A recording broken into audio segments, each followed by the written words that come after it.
Shalom, welcome to another episode of Inspiration from Zion. I'm Jonathan Feldstein, and I have the privilege of being your host, coming to you from the Judean mountains here in Israel. I like to refer to it as the original Bible Belt. Inspiration from Zion is a program of the Genesis 123 Foundation, whose mission is to build bridges between Jews and Christians with Israel in ways that are new, unique, and meaningful. I pray that you will find this all of those. Through this program, we're excited to bring you connect you to people and topics in and relating to Israel to give you a window to look through, experiencing aspects of life here that you might not know anywhere else. We approach one another with mutual respect and from our respective traditions. We want this to be interactive, so please be in touch with us at inspirationfromzion@gmail.com or send along any questions and any comments about any topic anytime. Or you can reach us at genesis123.co and follow and like Inspiration from Zion on Facebook, Instagram, and Twitter. Today's conversation, very important. And for those of you who had the privilege, as we record live at the moment, those of you who had the privilege of hearing a little warm-up conversation between our panelists, you got a sense of some wild breadth of what we're going to begin to speak about, and I think sadly only scratch the surface of. The idea for this program, for this conversation, came in last November of 2025, when the Trump administration issued an executive order leading to this week's labeling of three branches of the Muslim Brotherhood as terrorist organizations, imposing sanctions on them and their members, those in Lebanon, Egypt, and Jordan.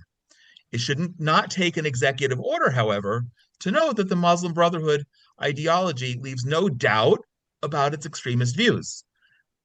This goes back, if I'm not mistaken, to its founding in 1928. Allah is our objective, the Quran is our constitution, the Prophet is our leader, jihad is our way, dying in the way of Allah is the highest hope, our highest hope, excuse me.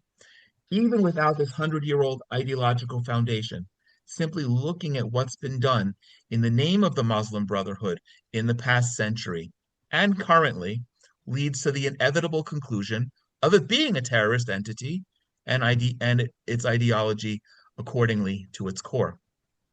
Today, we're going to discuss these recent developments, how the Muslim Brotherhood exists and infiltrates the Middle East, the West, and beyond. We're going to discuss how and why this matters and what can be done. Joining us today, I'm very pleased and grateful to have two panelists who I believe are going to be a great complement to the conversation and to one another. Yisrael Ne'eman has been a lecturer at the University of Haifa and in the Technion, teaching courses about Israel, Middle East, nationalism, and terrorism. He authored Hamas Jihad, Anti-Semitism, Islamic World Conquest, and the Manipulation of Palestinian Nationalism. In 2024, Yisrael and his wife Susan established the Ne'eman Academy for online study about world jihad, the Middle East, Israel, and the Jewish people, and the scourge of anti-Semitism. It's quite a broad curriculum, and I'm looking forward to connecting on future areas. Mudar, Zahran, is a Jordanian Palestinian politician living in exile. He heads the Jordanian Opposition Coalition. He previously served as an economic specialist and assistant policy coordinator for the U.S. Embassy in Amman. Zahran is a PhD in political science with a specialty in the Arab-Israel conflict. As a live webinar, we invite all participants to use the Q&A feature to ask any questions that are on topic, and we will do our best to integrate those into the conversation. If you're following this after and would like to be invited to be part of a future live conversation like this, please be in touch at inspirationfromzion@gmail.com so we can make sure to add you to our list. On an administrative note, I'm having a hard time as I'm sharing these notes to find out who I've reached out to, who is actually joined us at the moment. But please don't be surprised if for some reason Yisrael and I, who are in Israel, get a notice on our phone that Iran has decided to attack us this evening, in which case I think there's somebody here who's going to join us as my MC in the wings in order to continue the conversation. And as soon as the all clear is sound, we will be back in the event. Yisrael and Mudar, I'm very excited and grateful to have you both here in general and specifically as part of Inspiration from Zion. Let's jump in. The recent developments in Iran. This is here in Israel, at least the current event. Last night, I was at a birthday party for my cousin. The topic of conversation was when the rockets are going to start flying again. What will happen with our ability to travel and commute for those of us who travel overseas for work? And and there was even apparently a betting site that I was introduced to.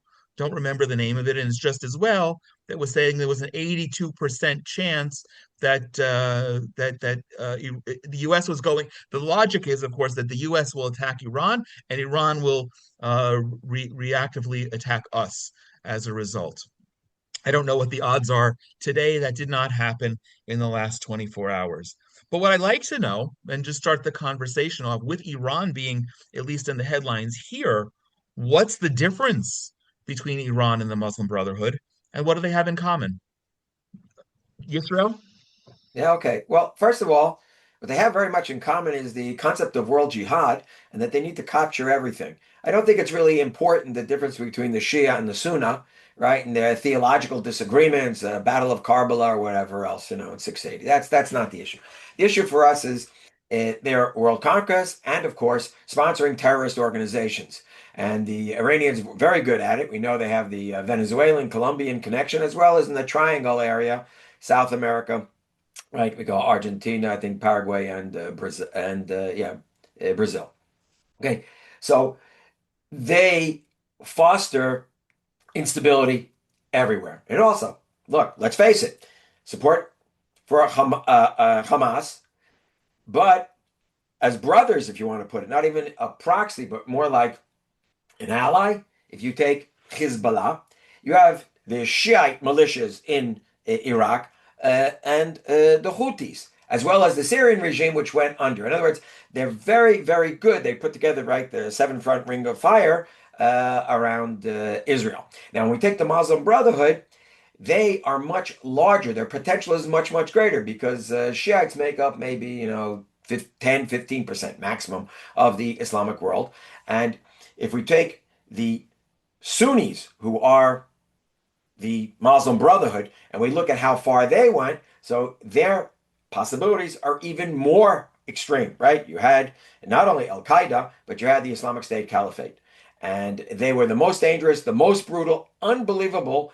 Not only when you read what they say they're going to do, which really is to slaughter everybody who does not agree with them, and they proved that they would do it. So their tentacles reach much, much further, and they're also were funded by lots of criminal activity, drugs coming in, and which everybody seems to, I say forget, but puts it under the carpet.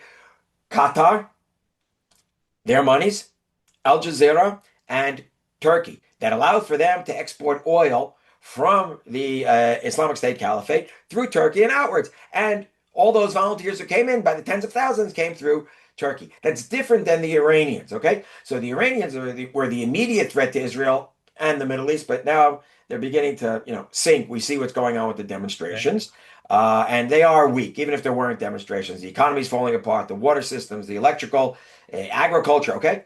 But the real danger, okay, is the Muslim Brotherhood, and they need to be outlawed everywhere. Okay. Okay, great. Thank you. Mudar, what can you add or uh, enlighten us in terms of the relationship vis-a-vis Iran and the Muslim Brotherhood? Iran, Iran, when I say Iran, we use that as shorthand. We're talking about the Islamic Republic.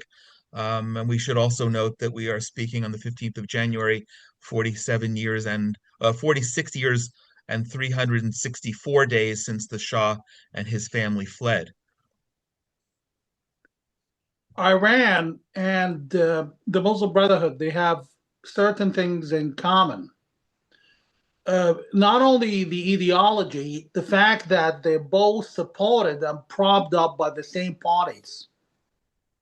One of those is what we can refer to happened last night when we witnessed how the Arab states, despite all claiming that they are anti-Iran, more scared of Iran, we saw firsthand how they all rallied and ganged up to convince the Trump administration not to attack Iran. In the same fashion, the Arab states who claim to be anti-Muslim Brotherhood, it turns out, except for one country, except for Saudi Arabia, all Arab states, and I say this with authority, all Arab states are supportive of the Muslim Brotherhood. They might be supportive of the Muslim Brotherhood outside of their country, but they might not want the Muslim Brotherhood indoors, but they definitely support it outside.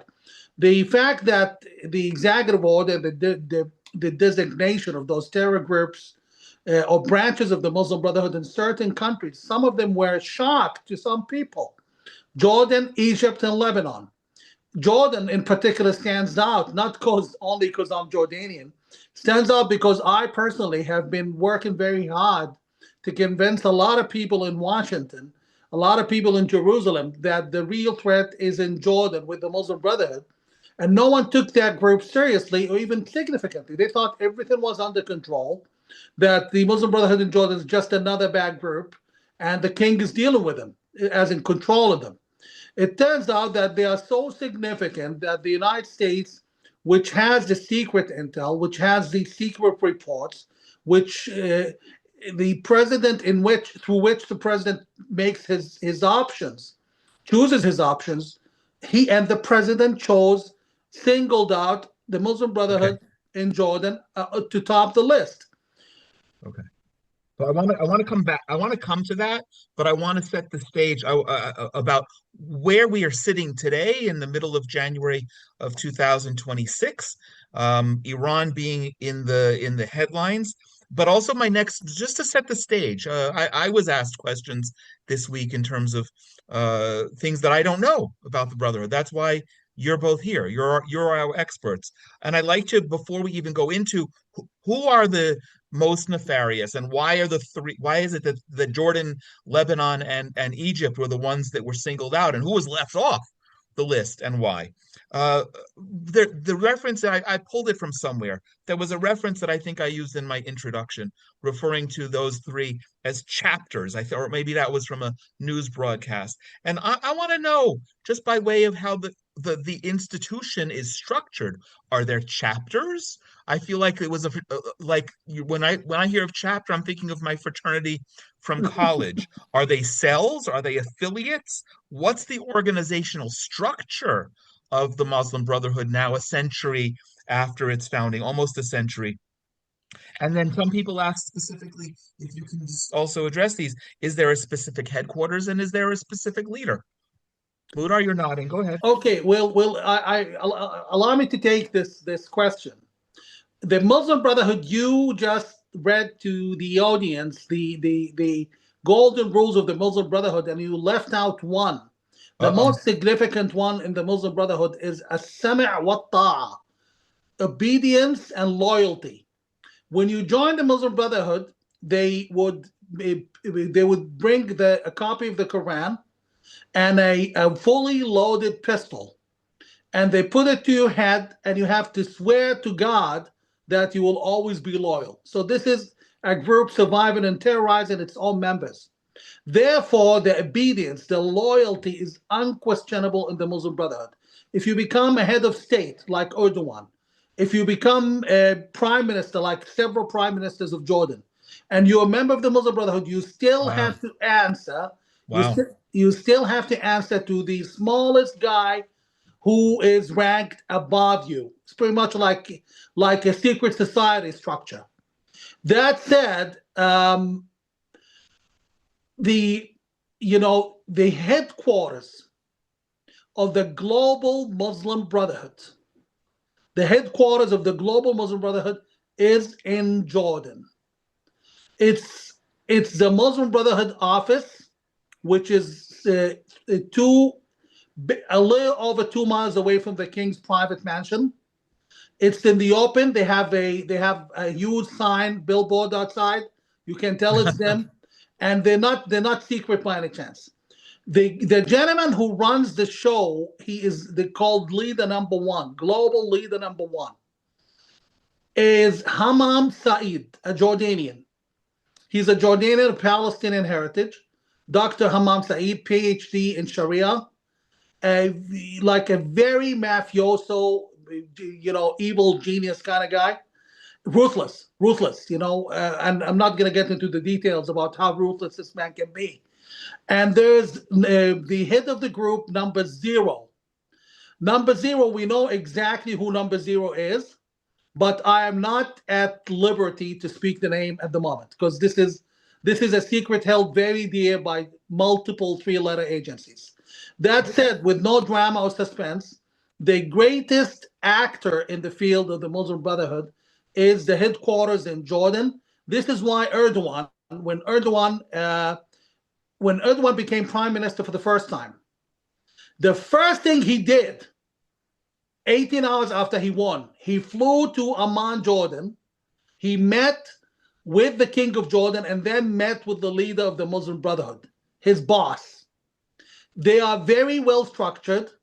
They are very active. Everyone else, they are very centralized, and they are very ruthless among themselves. So the option of someone quitting the Muslim Brotherhood is way, much less than quitting the cartel or the mafia. Very interesting. Thank you. Yisrael, you have anything to add to that? Yeah, I would like to add to it from perspective of Israeli security. When we look at Jordan, I've said it for many, many years that, first of all, I didn't know it was that bad in Jordan. I always knew that there was this game back and forth. They're legal, they're illegal. Can they surface? Can they not surface? And of course, we dealt with it once after the Six-Day War in the West Bank, Judea, Samaria, whatever we would like to term that area. And it seemed that they were not as extreme as, let's say, in Gaza, where you had Sheikh Yassin. But going back to it, look, what I'm learning also here today, right? As bad as I thought things were in Jordan, and often I've said, look, we have a border that goes 300 to 400 kilometers with Jordan, that is the greatest strategic threat to Israel that we do not pay attention to. And I said even before hearing Mudar's enlightening us, and I consider myself quite educated about the Muslim Brotherhood, but this corner of it I didn't know, and it shouldn't be a corner. It really should be more in the center. I've often described Jordan, actually, I just did it the other day in the Technion. I said, you have to understand, if Jordan goes, that's like all the spikes in a bicycle wheel, and that circle in the middle, right? That piece of metal that holds it together, you pull that out, the whole thing goes flying. It's the linchpin for the Middle East. Should it have been taken over by, and I use the example of ISIS. But from what we're hearing here, ISIS is already there, okay? And if you want to talk about Jordanian brutality, I always bring up Musa al-Zarqawi. He was considered the most brutal thug, or one of the most brutal thugs in the history of ISIS, and he was Jordanian. They are known for the brutality of their Muslim Brotherhood members. That's sort of like a given. Just you survey what happens there, and you know that they're at the top. So it just reinforced certain things that I knew of, but didn't know it was the center of it. So Anything else to add? I just wanted to add one thing. Mudar, question. When you say in Saudi Arabia that except for them, as opposed to the other Arab countries, but they had a Wahhabist education there. And it's only been since, 2017 that MBS is taking that away. We always had a split between internal policies, domestic, which was very Wahhabist, right, going way, way back, and then the Saud clan family, whatever, that they ran foreign policies and defense. How has the Saudi administration, those at the very top, the Sauds, put the Wahhabism aside? Because it's got to still be there. And I imagine anybody who studied up until 2017 is very affected by a Wahhabism. So it's got to be not just subliminal. I mean, it can break the surface. That's sort of my question to you about Saudi Arabia. Well, in a meeting between Biden, Secretary of State Blinken, and the Crown Prince Mohammed bin Salman, Right. the young prince acknowledged that the public is very, very leaning into the radical side. After all, it's decades of Wahhabism. But as far as the state, what the Saudi state is doing, they're cracking down on Islamists ruthlessly, and it's a kind of, it is actually ideology by the crown prince. Our biggest problem here is when people, countries like Jordan, like Egypt, and others speak verbally, against the Islamists and prop them up in every other way secretly. That's the biggest problem, and that's the Nashkite they sell to the West, and many Westerners seem to buy. But referring to what you just said, the the Muslim Brotherhood is very, very dangerous. You need to get back to the basis of what they believe. You just said something that's incredibly intelligent. Jordan is the point of gravity of the Middle East. This is why the king of Jordan, with no oil, not much army influence, is very important to other countries, because Jordan is the point of gravity in the Middle East. The only problem is Jordan has been in bed, literally in bed with the Muslim Brotherhood. And the concept is, why for the Muslim Brotherhood, why is Jordan so important for them? Because Jordan, the whole Muslim Brotherhood doctrine, religious ideology, is based on the book of Hadith, which is allegedly the gospel of our Prophet Muhammad, written 220 years after his death, for those who don't know. This is what the book of Hadith suggests. Suggests that allegedly our Prophet said that we Muslims will gather on the western side of the Jordan River, and Jews will all gather on the left, western side of the river where Israel is today, and we will have the mother of all battles, where we're gonna win so well against the Jews that we're gonna chase them. And when we're gonna chase them, the stones are gonna speak their names and say, "Hey, you Muslim, come and kill the Jew hiding right behind me." And allegedly, the Jews will start, hiding behind the gharqad tree. I don't know what gharqad tree. I don't know which tree it is in Arabic or even English. But I don't know what. I can't tell which tree it's that. But that tree is very good to the Jews. She wouldn't tell the Jews are hiding behind it. And they were teaching us at school. Again, I repeat, at school in Jordan, state school, that this is going to happen. And they were spreading, Jordan is a country pretty much like North Korea. Everything's controlled. Nonetheless, we saw leaflets all over the place. That's when I was a youngster, exactly of that hadith. So, making a long story short, Jonathan, that's under King Hussein.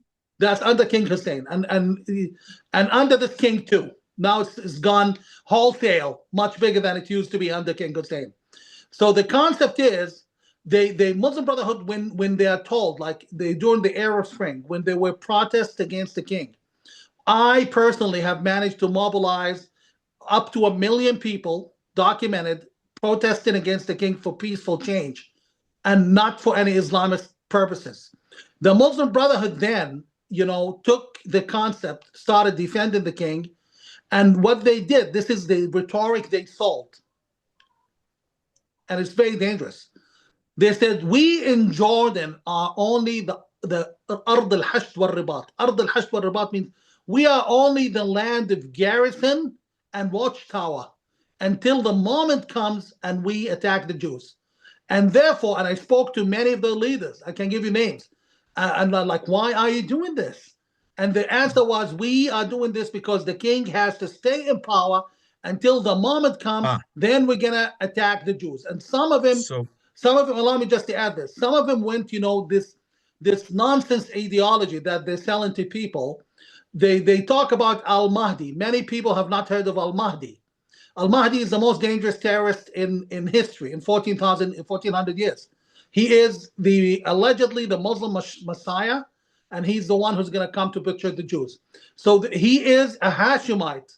So the Muslim Brotherhood occasionally, sometimes in television, they were promoting that we should keep the king in power because, quote unquote, one of his children could be Al-Mahdi, could be a Hashemite. This nonsense ideology sounds like stupid listening to it, but when we look at 4 different terror attacks at the Israeli borders this year alone, 2025, all carried out by Jordanian soldiers, except for one who was a Jordanian intelligence officer and killed Israelis. When that happens, it tells you one thing. No, sir, Jordan is not safe, and everything is not copacetic in Jordan. Okay, so I have a question. I wanted, without and asking not to let this go too far down a rabbit hole, but I know your general feelings on it, Mudar. With Jordan being the center of the wheel, as Israel said, and the longest border, and the center of the Muslim Brotherhood. So I'm also looking at Jordan, and I think it's true as the Arab country in the Middle East that has the least historic legitimacy. It was invented a little over 100 years ago, same as the Muslim Brotherhood, and while the Hashemites claim descent from Muhammad, they are a governing minority over a ethnic Palestinian majority. And is that one of the reasons why that the Muslim Brotherhood would choose now to have its base there? Because in fact, it's the least, and tell me if I'm wrong, but the least legitimate Arab state. Well, I think the real reason is the fact that King Hussein made his peace with the Muslim Brotherhood long time ago, right when he was a young man. He made his peace with him because Western forces like Britain and the United States were fully supportive of this move. So he welcomed the Muslim Brotherhood, and they proved to be very useful and effective for him in 1970 when the Palestinian Fedayeen stopped attacking Israeli borders and sent secret messages to Israel that leave us alone and just let us get Jordan. And the Israelis actually stopped engaging the Fedayeen. Henry Kissinger wrote to President Nixon then that this is our golden chance, quote unquote, to establish a Palestinian settlement in Jordan. So the concept of Jordan and Palestine, guess who sided with the king then? The Muslim Brotherhood. The king himself acknowledges that in an interview of April 2013 with the Atlantic magazine. He acknowledges that the Muslim Brotherhood sided in 1970 with King Hussein against the Palestinians. So imagine, we can talk about it, go down the rabbit hole for hours, but In we'll sum it up. 1970, was that before September or after? No, during September. During The September, Muslim Black Brotherhood September. Okay. acknowledged that killing the Fedayeen is jihad. Okay. So it shows you how deep the Catholic marriage is between the Muslim Brotherhood and the Royal Hashemite family. But this is, we can talk for hours, but I can sum it up in one sentence. King Hussein interview in 1996, 3 years before his death, he told the Jordanian TV, quote unquote, the Muslim Brotherhood are the Hashemite regime's own political party. Wow. Okay. That's If I damning. could just, I Please. just like to add something to that. Look, there definitely is the logic, and I just want to make a point here also. I never say with the Muslim Brotherhood that it's an ideology. I know everybody else does. I call it a theology. That's why it's so much more powerful than secular Arab nationalism.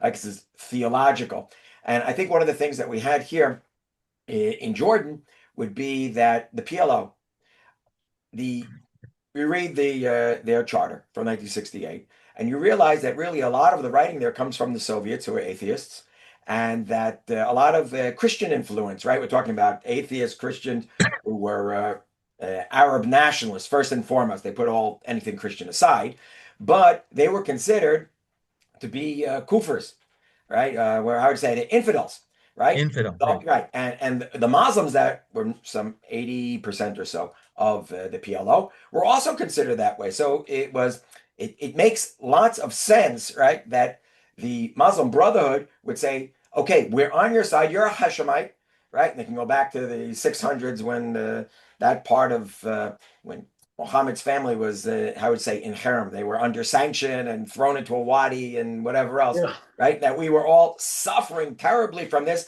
And who comes along now? We are together, and theologically, we are blood brothers. Now, it's very interesting. They've been pulling the wool over the eyes of the West, and I guess many people in Israel as well, for quite a few years. And I'll admit, I myself was aware of the Muslim Brotherhood there, but not to the depth that we are now getting into. It's making sense as step by step with the facts and to be able to analyze it. So, Okay. yes. So let's what I'd like to do now, pivot a little bit. There's a lot of questions, and we could go all night.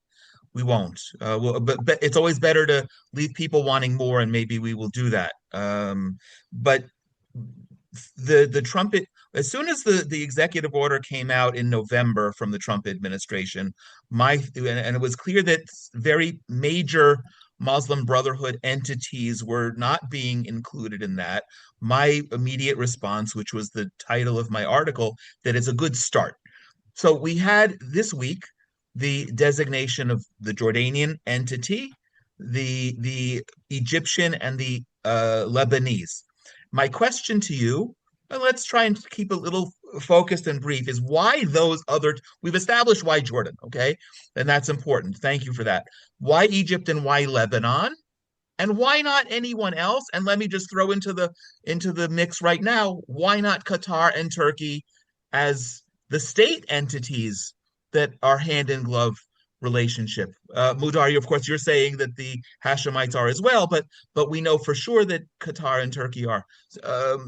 Who would like to start? Muda, go for it. I answered. Sure. I spoke just a minute ago. Well, I think I know that the administration, and I can name a few people who were very involved in this, particularly Secretary Rubio and advisor Stephen Miller in particular, were very, very informed when they made the decision about carrying out the executive order. And those three were chosen very, very carefully. We've established how vile the one in Jordan is. And the trigger is the fact that both the Muslim Brotherhood in Jordan and Egypt were directly involved in aiding and abetting Hamas after the 7th of October massacres. The details are incredibly, incredibly shocking. First of all, few people realize that Hamas was established as, quote unquote, the Palestine chapter of the Jordanian Muslim Brotherhood. Hamas key leader Khalid Mishal is a Jordanian national, not Palestinian. He's Jordanian. Many Hamas leaders are Jordanian nationals. One of the key Hamas terrorists who was taken down by Israel, Deif, he's a Jordanian national. The connection between Jordan and Hamas is extreme, to the point where the Hamas leaders, who are labeled terrorists by most countries, are frequent visitors to the King of Jordan, and he portrays that on television, not anywhere else. So it's public. In post the 7th of October, they were involved in bringing money to Hamas. They were involved also in managing and having a nexus to Jordan's having, quote unquote, the exclusivity of dropping food through the airplane. Jordan had the exclusivity. It was a huge scandal. Jordan's king was charging $400,000 per drop and so forth. The fact that it was a mutual thing, the Hamasis told, this is all inside information, the Hamasis told the world organizations that they would only accept Jordan to do it. So the connection is bigger than you think. You remember the latest scandal, which I ironically warned about a year before, of the Jordanian field hospital run by the Jordanian army in Gaza, turned out to be a Hamas headquarters. It was all over the news. In addition to Egypt, many people wonder why Hamas was able to fight one of the strongest global armies in the world for 2 years. Because Hamas never ran out of ammunition. In any war, as an ex-serviceman, I can tell you, in any war, the biggest question is ammunition. You run out of those quickly. Hamas was still able to find ammunition all through 2 years. They never ran out. The reason is there was a rocket fired from Gaza today. Yeah. So the main reason is the smuggling through Sinai, and this was, and I want everyone to hear me very well, because I'm going to make quite an accusation here.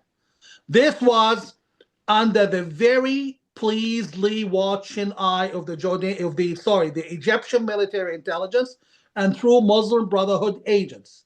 So this answers the question: why is the president targeting those two?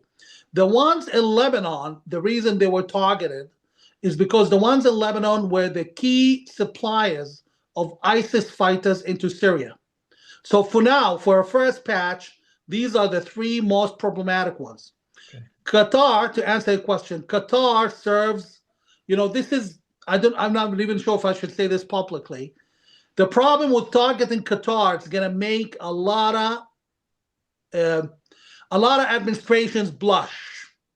The Bush W administration, the Biden administration, the Obama administration, were all carrying out orders to Qatar to do what Qatar is doing today, because Trump doesn't want them to do this and that. Qatar is playing quiet. I repeat, everything Qatar has done was done upon direct request from multiple U.S. administrations, including the propping up and financing of Hamas and the Muslim Brotherhood. Okay, so I understand, Israel, I wanted to come to you, but I understand why the U.S. Has closed part of NATO. Turkey sits there. There's a U.S. base there. There's a U.S. base in Qatar. But to me, just if we're really talking about eliminating and branding the Muslim Brotherhood as terrorists, why shouldn't we? And I've never been accused of being diplomatic, so I'll continue with that. Israel, what's your sense? Why not Turkey? Why not Qatar? And why not others?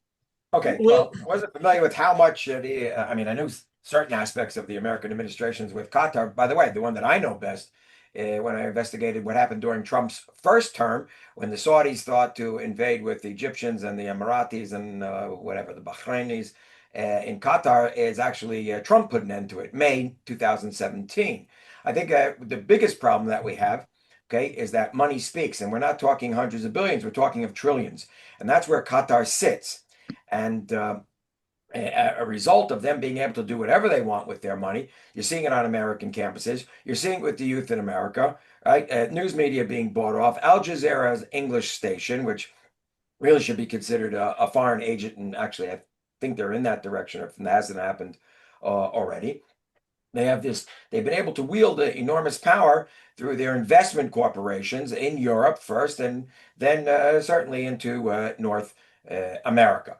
Okay, as far as Turkey is concerned, let's put the cards on the table there. They're in NATO. They're only ones who are really willing to put out their navy and their military out on the ground. They're the 8th most powerful military in the world. Israel's 15th or 16th, and the United States wants them. And let's call it a spade a spade.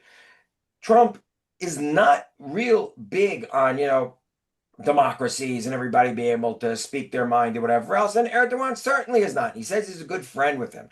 All right. So he sticks up for him all the time. So therefore, take the other administrations. And we know there was certain things there, but I think today there is a disconnect. There is a massive contradiction going on here with the American support. And he speaks about that, about Sheikh Tamim. I think that's the name, right, of Qatar, and the same of Erdogan. Trump says they're my friends. I get along with them. It's great, right? Okay. And unfortunately, both sides of the spectrum in the United States of the political divide have a problem. The Democrats are always feeling sorry for this one or that one or the other and giving them money, giving them their press and whatever else that they're saying publicly. When you get to the more conservatives, they believe everything's worth an investment. And I'll go back to bin Laden because I read his fatwas. Okay. He said one of the funniest things or weird things about the West, and the Americans in particular, is that they worship money. And he doesn't care if it's coming from the left or the right, because they worship money. And they don't understand that not everybody else does. Other people worship Allah, jihad, and world conquest. Okay? I'm paraphrasing. Okay? And that's where the West is not getting it. Okay? And so they can use their money to buy off what what the West is looking for in the pursuit of jihad.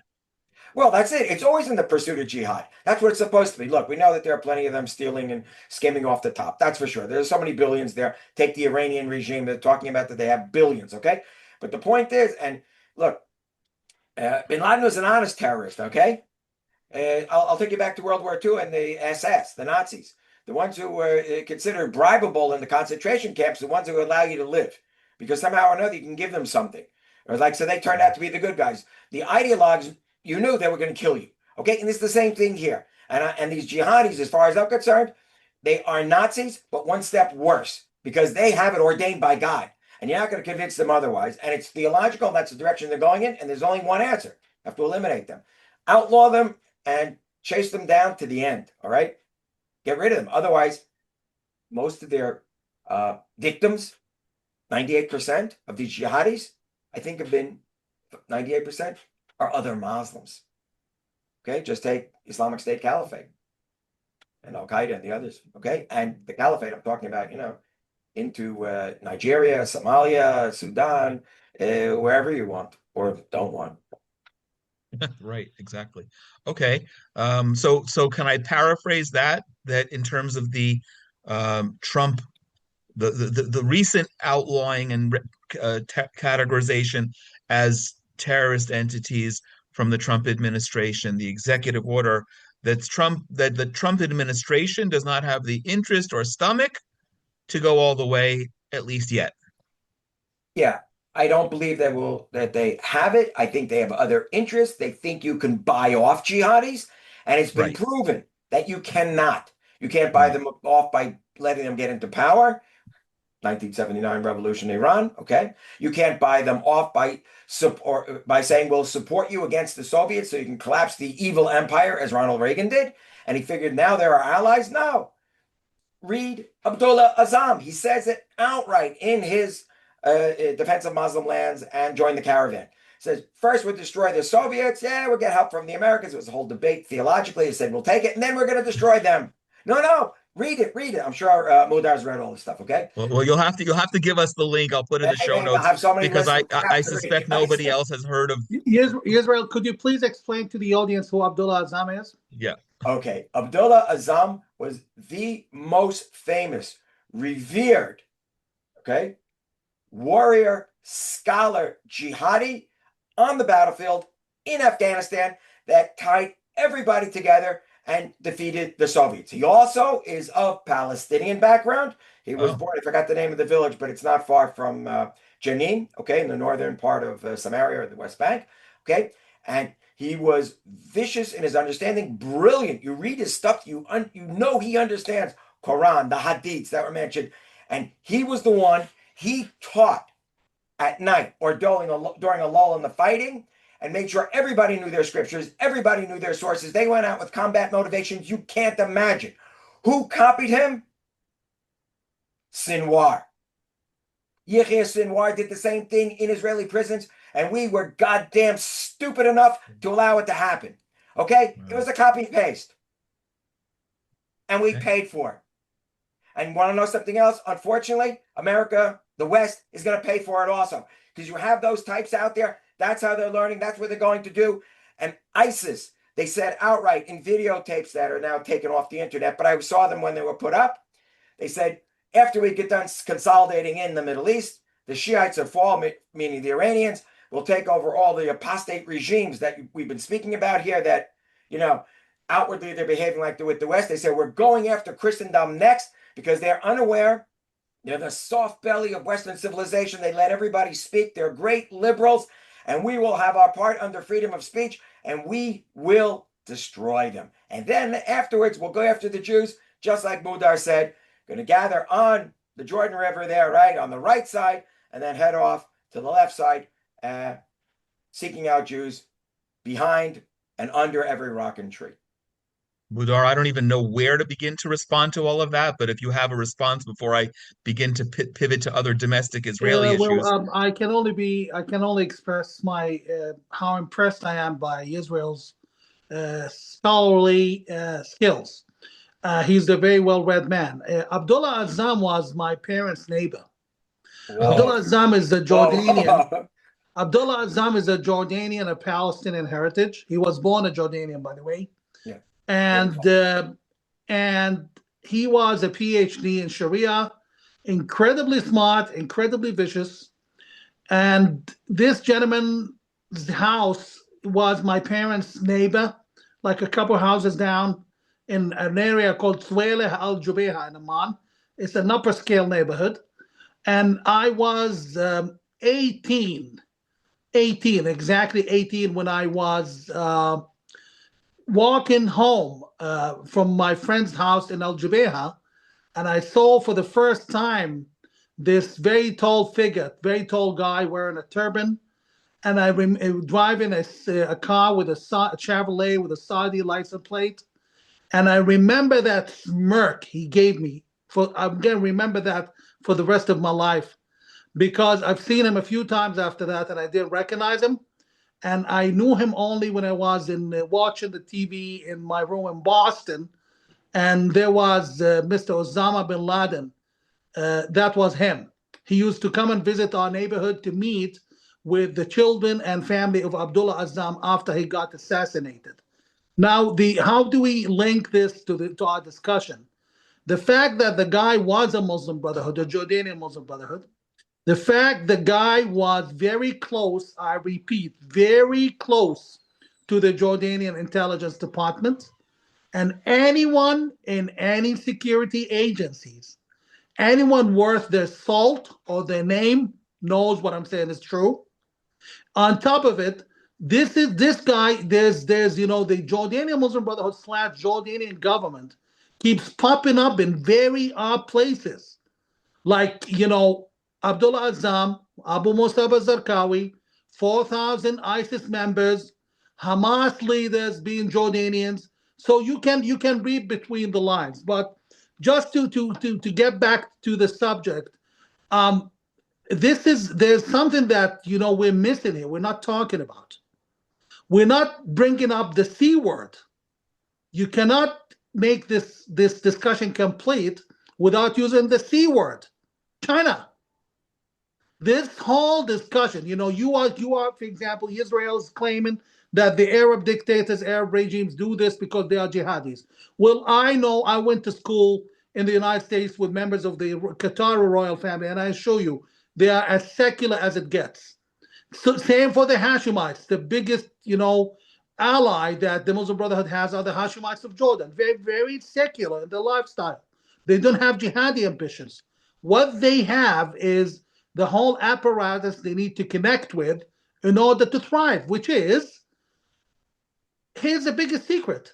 The biggest support Islamists have received came from the West, from the Western establishment. I'll give you one quick example.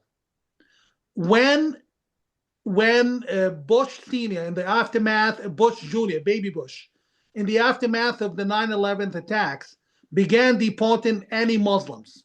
DHS gets their hand on you, legal, illegal, they find a way to kick you out. He was deporting falafel stand workers from New York while he was welcoming the Muslim Brotherhood right in the White House every Ramadan, the CARE Foundation. That's Muslim Brotherhood. In addition, the WikiLeaks cable exposed that it was the Bush administration that prompted the U.S. Embassy in Jordan to reestablish connection with the Muslim Brotherhood. And the list goes on and on and on. If you think that those Islamists and Muslim Brotherhood members being empowered everywhere in the West, if you think this is them being so smart to carry out the scheme, it's not true. There is a dogma, believe it or not, by the Chinese for superpower, to become a superpower, an empire. And the Chinese realize that both the West and the Israelis are a problem. Israel is a major problem for China because Israel is agile, advanced, military strong, and in the middle of the Middle East. So basically, the Chinese see no interest in keeping or allowing Israel to get stronger. And I can authoritatively tell you that they have been supporting the Islamists, and the same Chinese are supported by certain elements in the West. the China people. China has basically bought the Silicon Valley, Route I-28, which is another Silicon Valley in Boston. They bought it. They bought everyone in there. That's China. These countries, and I'm going to finish on this. The countries who are most friendly with the Muslim Brotherhood, they have one thing in common. They are all allies with China. Jordan, United Arab Emirates. United Arab Emirates welcomes the Muslim Brotherhood outside, but they don't want Muslim Brotherhood at home, but they prop countries that support them, like Jordan. Qatar, Iran. Yeah, I mean, okay. I'll finish on this note. Israel said how the Iranians were so weak. Well, I have to disagree with Israel. The Iranians, they have ballistic missiles. They got them from China. When ballistic missiles were landing on the heads of Israeli school children just a few months ago, they were not fired by Iranian officers. They were fired by Chinese officers in Iran. All 250,000 Chinese officers and their families in Iran. The mutual defense treaty between Iran and China. You need to understand that the Muslim Brotherhood, Islam as we know it today, and I am a religious Muslim, a practicing Muslim. Islam, the way it was coined today, the jihadi Islam, is one of the most effective tools to weaken the West, to disrupt the world, and to create a fight. Like basically, the Chinese have been winning by, working both ends against the middle, and Islamic doctrine has served them very, very, very well. Thank you. Wow, my head's spinning. Yisrael, do you have a comment? You look like you I want to say something. have a comment. Go First, ahead. I wasn't aware that the Chinese were that embedded in the military. We do know that 90% of Iranian oil goes to China, and there's a whole issue there, but we don't have time. I just want to make one major comment. The red-green axis. Yeah. Right? That's your communist or Marxist, whatever, even if China isn't there, but they use the same tactics, them and what goes on with Russia. And your Islamists are in this together. And here we've seen this evening that it goes much deeper than what we just see them running around with Palestinian flags. And it's really Palestinianism. They don't give a damn about the Palestinians, okay? And they speak of liberation. They're not liberating anybody. They're certainly not in favor of the demonstrations in Iran or anybody else suffering, Africans being massacred, and that is their soft face, okay? But it goes much, much deeper. It's more insidious than we can imagine, and extremely, extremely dangerous to the Western democratic lifestyle and our values. Okay, thank you. I know we're going to leave a lot of low-hanging fruit on the tree. We're not going to even come close to. I'm skipping over not just many of the questions and thoughts that I had, but I apologize in advance to all of the people who are joining and had some great questions. I've tried to integrate, and we also have two people who are joining silently that I want to give an opportunity for comments at the end. But I do want to begin to wrap up on with two other things. Everything that we're discussing is a domestic Israeli issue. But specifically within Israel, we have a political party, Ra'am, that is one of the three Arab parties that sits in the Knesset, that until recently, if you follow the news, was associated formally with the Moslem Brotherhood, but only after the Trump executive order did Mansour Abbas, the head of the party, formally somehow establish that he's no longer, or the party is no longer part of Muslim Brotherhood. Ironically, this is the one Israeli Arab party in almost 78 years that's actually sat in the government, in the previous government as part of the coalition. What's your sense? What's your take on Mansour Abbas as a political entity? If we follow what Mudar was saying before, once you're in, you never get out. You can't quit being a member of the Muslim Brotherhood. Do we trust him? Do we believe him? Do people who are in Israeli society who are liberal enough, and I'll put myself in that category, to say, hey, this is inspiring. We have 20% of the population that are Arabs, and here's a political party that's willing to sit and acknowledge the Jewish nation nature of the country and sit in a Zionist government. Is it all lies? Is it all the takia, or Italy. is there something? Yeah. Okay. What do you think? So, all right, let's. I'll try to do it really quick. Now we're a bit tight on time. First of all, he wasn't in the government. He was in the coalition. They didn't have any ministers. Coalition. Thank you. So they were not party to a lot of the information, certainly security and I call it foreign affairs and defense. They did not have an influence there. They had a foot in, a foot out. They really wanted a lot of funding, and they got, I think, 52 billion shekels. Previously, Netanyahu had given them money in 2015, and then then the government have changed their call. They gave them more. Okay, I don't see him as the greatest problem. I'll tell you where the greatest problem was. The greatest problem is when you had a minister who became a minister in this government, your finance minister, but previously in a different a different ministry by the name of Bezalel Smotrich, who said that Hamas is an asset. Remember that? It's all over. Yeah. He said they were an asset, right? That they were an asset because in the name of the greater land of Israel, you're going to split the Palestinian leadership into two different directions, right? Ramallah and Gaza. And let's recall that, and I see it as a much bigger problem, that Netanyahu, also with the Qataris, right, allowed them to fund Hamas to a tune of at least $30 million a year. And we have Qatar Gate. And all this happened with right-wing governments or a full right-wing government. And once again, I don't play differences left, right. I look at what's coming at us, okay? And when did he do it? 2018. That's after Qatar was let off the hook in 2017 by Trump. And the constellation there was, okay, we're going to bring Qatar in. If it serves your interest, let's do it. Qatar, as a jihadi entity, never serves any Western interest, certainly not Israeli interest. But they brought them in. Everybody seems to think you can ride the Hamas tiger.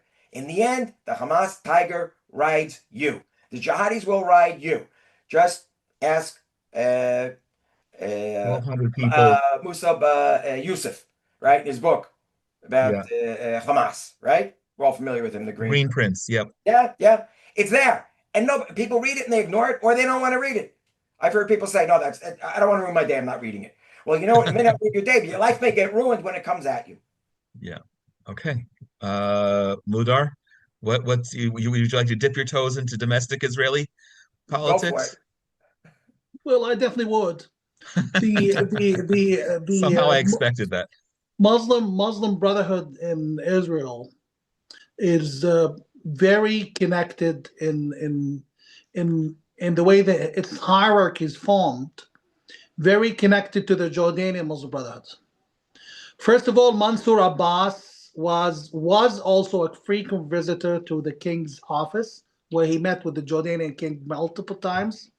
So they all read from the same book, and they are gaining they're gaining ground through their very well organized methods and through their persistence and finance.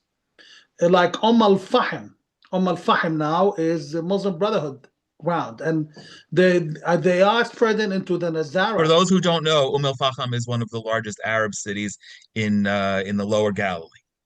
They also, I was in Nazareth 11 months ago, and I met certain Arab people there multiple times, and they complained how the Islamists are finding their way into public schools. Like I met this quite an interesting woman, Professor Tasneem Al-Kilani. She's the Tasneem Al-Kilani in Nazareth. She's the principal of they call it children at risk school, very special school. And she told me how the minute she took over the administration, she found Palestine flags all over the place at the school. And she managed to get rid of them and re-educate the children. So it's sneaking into Israel slowly. And I think I've suggested to certain Israeli officials last May when I met them that they should also designate the Muslim Brotherhood as a terror organization. It's way more dangerous than you think. And the problem is you don't come back from that. If it actually, I repeat, most Arab Israelis seem to love their country and love the fact that the country is the Jewish state from speaking to them, but it's spreading slowly and it has to be dealt with before it turns into a problem you cannot get back from. Those people, they serve in the army, they serve in the government, they have the freedom of speech. So if they become Islamists, we're looking at a huge problem. Okay, thank you. Last question for the two of you, and then I want to use that to segue into John Haller and Daron Kedar, who have been sitting quietly. John, it would not be fair of me if the Iranians didn't attack to just let your pretty face sit there. We'll hear from you in a minute as well. What's the solution? Okay, we've got a lovely executive order, the Trump administration joining a dozen, 14, 15 other countries that have banned elements of the Moslem Brotherhood. It's certainly not a knockout blow. And I think without our stating this directly, I think everyone's in agreement that the Muslim Brotherhood needs to be eliminated. And Yisrael, you made a point earlier, even maybe it was before we began the formal conversation, even more significantly than the Islamic regime in Iran in terms of its influence. But that can be another conversation. What's the solution? Mudar, we'll start with you. Okay, first of all, we need to be clear. The Trump administration has targeted the snake's head. I repeat, the snake's head. When you target the snake's head, you kill the snake, but then the snake would still have fangs. And anyone growing up in Texas would tell you that when you chop the snake's head, the snake could still bite you and kill you. But so he's targeted the snake's head, and in Jordan, despite a lot of communication between both governments, U.S. and Jordanian government, the Muslim Brotherhood political party, the Islamic Action Front, is still legal and the office is still operational as normal. So they had to do that. But that said, here's the answer to your question. An Arab proverb, ancient Arab poetry, which I'm going to read for those trying to learn Arabic. لا تقطعن ذنب الأفعى وترسلها إن كنت شهما فاتبع رأسها الذنب. لا تقطعن ذنب الأفعى وترسلها إن كنت شهما فاتبع رأسها الذنب. Don't you cut the snake's tail and let it go. If you are such a mensch, continue and hit it right on the head. Okay. Yisrael? Okay. So I'll be in a bit of a partial disagreement here. I don't think that Trump has hit the snake's head. I think he's taken aim and he's fired warning shots because he has to go after CAIR. He has to go after the Muslim Brotherhood in the United States. He has to go after, look, that's not going to be easy, Qatar and Turkey. And where does it come? Funding. Okay, the funding for the Brotherhood, which comes under all other names, right? We had the Holy Land scandal, that whole thing about 20 years ago, and it took forever, but they finally got the convictions. Okay, you have to drive them out. And yes, anybody, it's like Nazism, okay? Anybody who's advocating needs to be followed, and they take any sort of action that is damaging to civil society, straight to jail, trial, whatever else. Break their back and look, no holds punch, no punches held back, okay? No holds barred, as we would say, okay? You have to go after them. They are a threat, an immediate danger to Western society. And here, once again, I bring in Christendom because we didn't get to it, but if you read the Quran, you read the Hadiths, we know what it says about Christians. It is not good, okay? The Quran? Isn't. And historically. So this is what has to be done, and the West has to understand something. They are on the defensive. They don't even know that the big attacks is coming. That Trump has started? Yes, far from enough. He's taken aim, fired a shot here and there, but they got to obliterate the Muslim Brotherhood.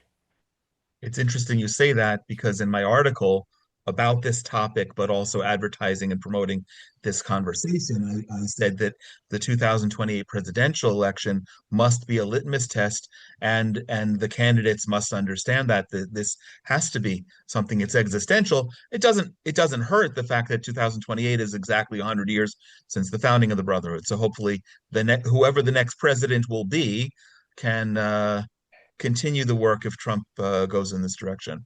Mudar and Yisrael, first of all, thank you. Please stick with for a minute. I want to just, Ron, I know you texted me and said that you have a point, and I'm going to give you the last word. But John, you've been sitting here. Your view is always important, impressive. You're analytical. You're the only one sitting at the moment in America as a person with only American citizenship. Would love it if you would unmute yourself and just give any short concluding observations, or maybe you have a solution. Well, I really appreciate you having this panel, excellent panel. And I might suggest to Jerome, maybe Jerome and I need to have the panel and all of you on a very long roundtable discussion about these issues. But I guess I would just ask the panelists, what's the most critical thing for us in America to do? I mean, I travel, I see it all over. I was down in Dallas-Fort Worth area. They're taking over. And I guess my question is, where do we, I feel like I'm looking in 20 different directions, but what's the one direction maybe we should be looking at to help us focus on the problem? Good question. Okay. Go ahead. So awareness. A lot of people aren't aware, and they don't like being aware. They have enough problems. That's what they say. I've spoken Israelis also. Okay, I have enough problems. I have to hear this from you. I said yes. Okay, and then I the answer emphatically yes. That's number one. Number two, any place that they try to impose Sharia law should be illegal. Okay, imposing Sharia law needs to be illegal. I know that I forgot where, maybe Dallas-Fort Worth, where they have their own community now, that others can't go in, or they boycott stores and they intimidate. Illegal. And if the local police, who are also made up of the Brotherhood types, aren't going to do it, and they won't, take Dearborn, Michigan, right? Or Patterson, New Jersey. You guys making fun of New Jersey before the show, okay? Because I came from there, all right? Which is okay, all right? You bring in the state and federal authorities, and you break their backs, okay? This is no holds barred issue. And people have to understand their lifestyle is under threat.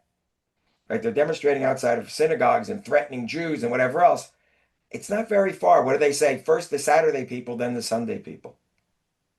Okay, Right. So that's it. Awareness and iron fist, guys. Mudar, what's your answer to John? Well, first of all, I love the Lone Star state and its people, so I would love to respond to John. I haven't served for the U.S. Department of State, haven't served for 2 embassies in Iraq and Jordan, and haven't lived the greater part of my life as a foreigner, an immigrant in the United States. I can tell you this. What Israel says is very interesting, but it will be, in my opinion, very unclear, because they can, tell you, okay, we don't have Sharia law, but they can practice it and so forth. What will be the litmus test, what will change things around, is if the U.S. Department of State, my former employer, would extend revoking visas and green cards for anyone exhibiting jihadi or radical Islamist affiliation. Right now, they're doing it to a limited scale, mainly with students, mainly with people on a visiting visa. If they extend it to even to green card holders, anyone who's not a citizen yet, which is the law, they have to abide by certain behavior, good behavior. So if you post, demanding jihad in Afghanistan on your Facebook account, and you are one step away from your citizenship, and you've been in Dallas for 25 years, you suddenly will find your visa revoked and you're self-deported. They need to go retroactively over permanent residents. These are my people. These are Muslims, my people. I'm a Muslim. But on the other hand, we have had enough of troublemakers, and the ones who are being empowered in the West and being propped up for some reason are the Islamists. We need another 4 shows about this. Why the Islamists are the ones, the chosen people of the Western establishment. They go after. Don't tell them we don't want Sharia law. Don't invest your time in that. As much as I love Israel, ask for the U.S. government, DHS, to apply the law. You incite, you exhibit jihadi tendencies, even minor ones, even if over a personal speech. Revoke their visas and send them home. You do that. You do that to 1,000 people in Texas. No one else is going to become jihadi unless they really want to go home. Okay, thank you. Good point. No, good point. I'm 100% with you. And that, of course, needs to be applied around the world. That's not we're talking about saving America, and that's important. But Europe, much of Europe is lost, and we haven't even gotten to. We've touched on other continents, but those will have to be for another conversation. Daron, I asked you to join when I was planning this with your background, communication. You were on some panel conference sponsored by the Foreign Ministry, I believe you shared with me with Mudar in the past. You've also spent no short amount of time in the last 2 years in and out of Gaza, confronting the jihadis directly.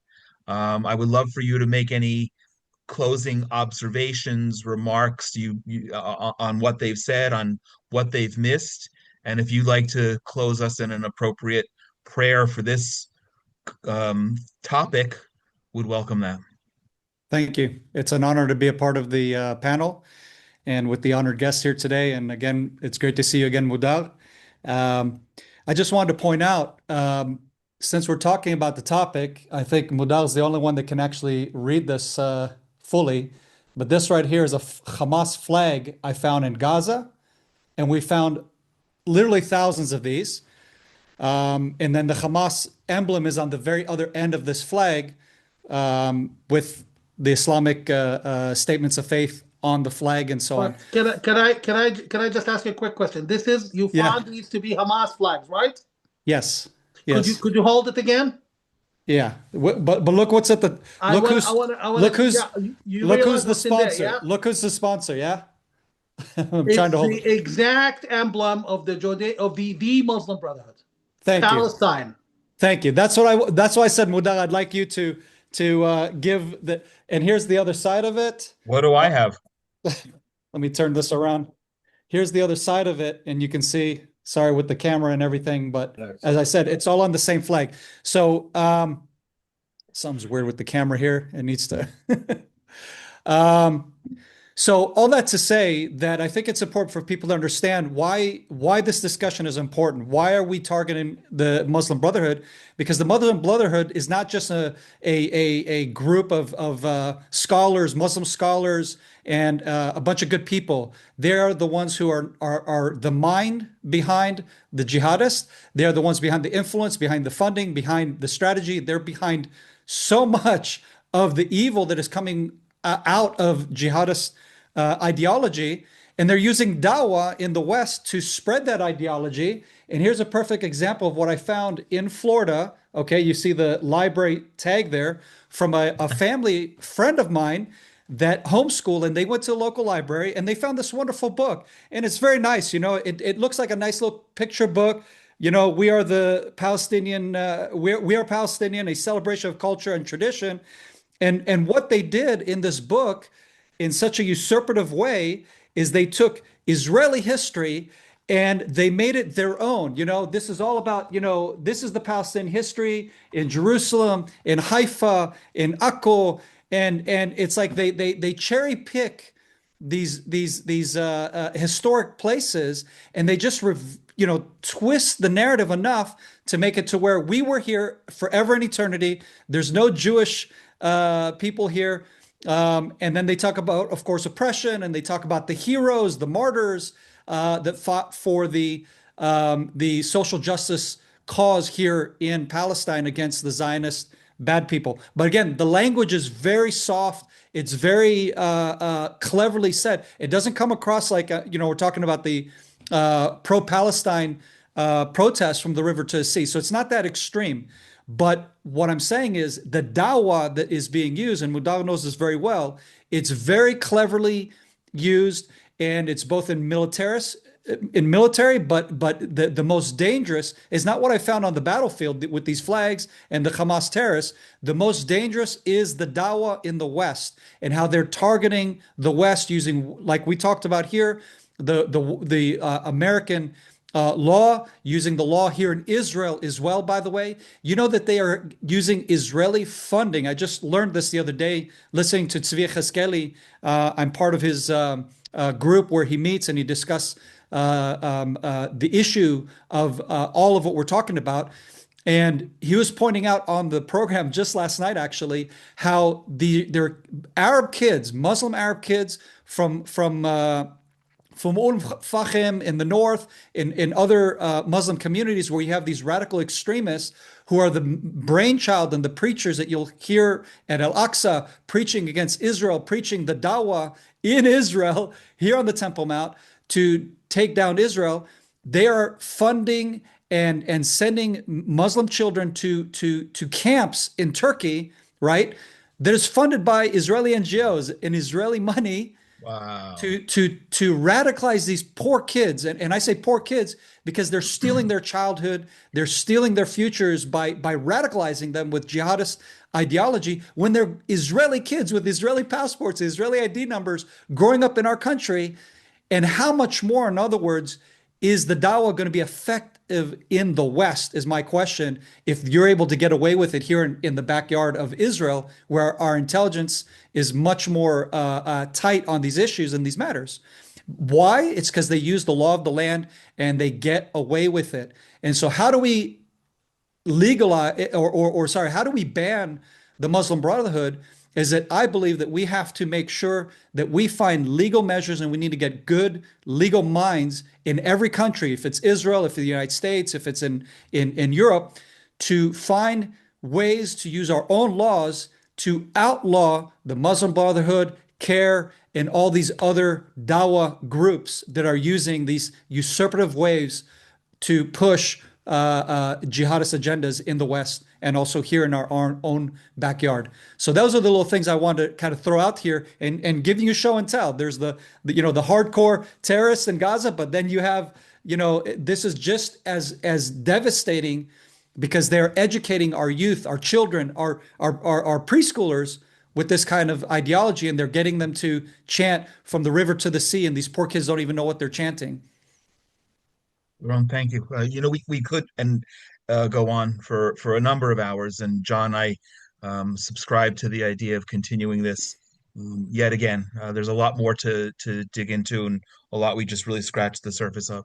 But for right now, wrapping up, and as I said at the outset, I always rather leave people wanting more, and we've had most of the people stick around. This has been tremendously informative. I'd like to say inspiring. I don't know if that's the right word, but definitely engaging. Mudar and Yisrael, thank you for taking time and being our chief panelist. John, I apologize. We'll see if we can get the Iranians to interrupt another conversation of mine, and you can understudy, or we'll just have you on the conversation, because that's always a delight. And Doron, this is the first, but hopefully not the last. On that note, before I just kind of thank everybody that I need to thank, any prayer you'd like to leave us with, Doron? You have been in the trenches. Yes, we can do that. We can do that. Go ahead. So, Father, we just want to bless you and thank you for this wonderful gathering of individuals. Thank you for our brother Mudar, who is willing to be brave enough to speak out even against his own community when they're doing wrong, just like we should when they're evil, speaking out from our community. If it's the Jewish community, the Christian community, give us the boldness and the courage to identify evil and to highlight it and to weed it out within ourselves, within our societies and where we live. Give our leadership the boldness and the courage to fight evil, both here and in abroad in the United States and Europe. I want to lift up our soldiers right now as well, who have been deployed during this very, very miserable winter season.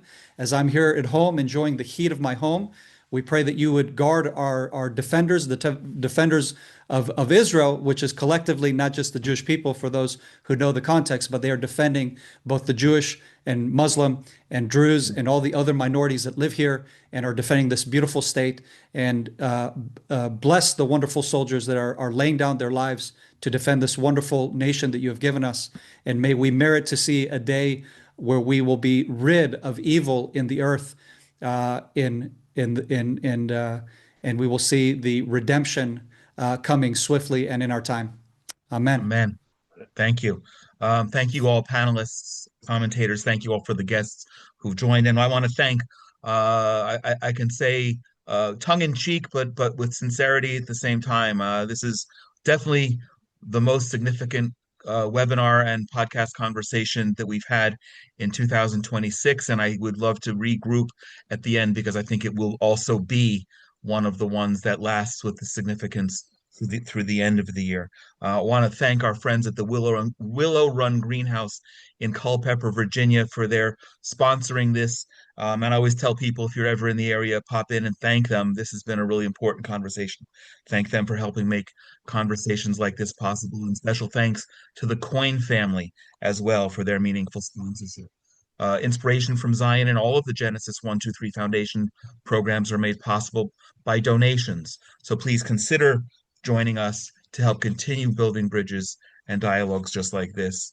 If you'd like to sponsor an episode in honor or memory of a loved one or special occasion, or your favorite jihadist group that we hope will go into existence, into obliteration, please be in touch at inspirationfromzion@gmail.com. We'd always love to hear your comments as part of a dialogue, and specifically questions about traditional Judaism for our Ask the Rabbi programs. Please join us, continue to join us, and share this with others who will find it of interest, and share conversations like this about unique topics relating to Israel that you won't hear anywhere else. Wherever you are in the world, I pray that you and your loved ones are all safe and healthy, and I send my blessings from right here in the Judean mountains. God bless you.